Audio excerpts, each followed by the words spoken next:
Economia Real, com Rita Mundim. Quem me acompanha aqui na Itatiaia sabe que desde o início da campanha eleitoral, eu sempre disse que o ponto fraco da campanha do então candidato Luiz Inácio Lula da Silva era a falta de um programa para a economia. Nada havia sido dito. Aliás, ele disse sim.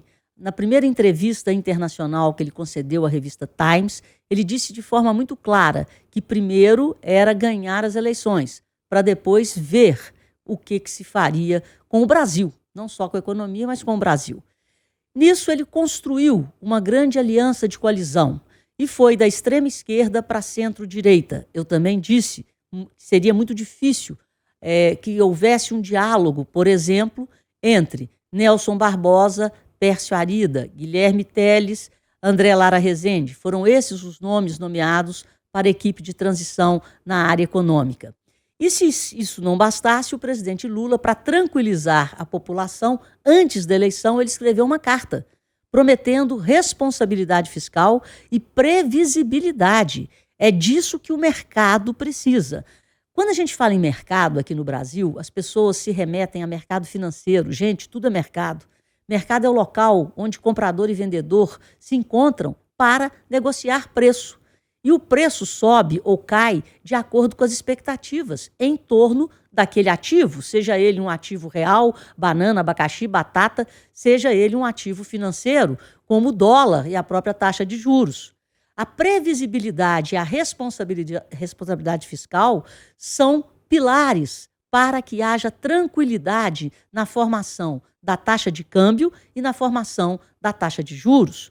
E o que nós assistimos ontem com a fala do presidente Lula, presidente eleito, foi a falta de previsibilidade na questão fiscal. Ele disse que os gastos seriam de acordo com aquilo que ele achasse que deveria ser gasto, ou seja, ele rasgou a carta.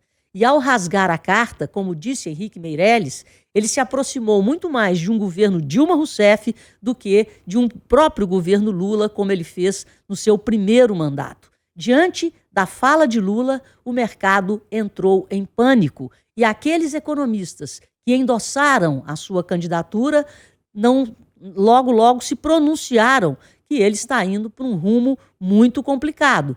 Aí nós estamos falando de Armínio Fraga, estamos falando de Helena Landau, que coordenou a área de economia da campanha de Simone Tebet, que tanto ajudou Lula.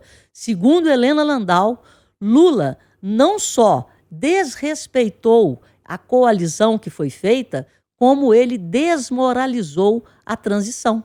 Como nós teremos uma transição com uma conversa entre a esquerda, que o apoiou, e a centro-direita, que também o apoiou, se ele, o próprio presidente eleito, disse que não se importar com aquilo que será gasto? Portanto, o Brasil não pode retroceder.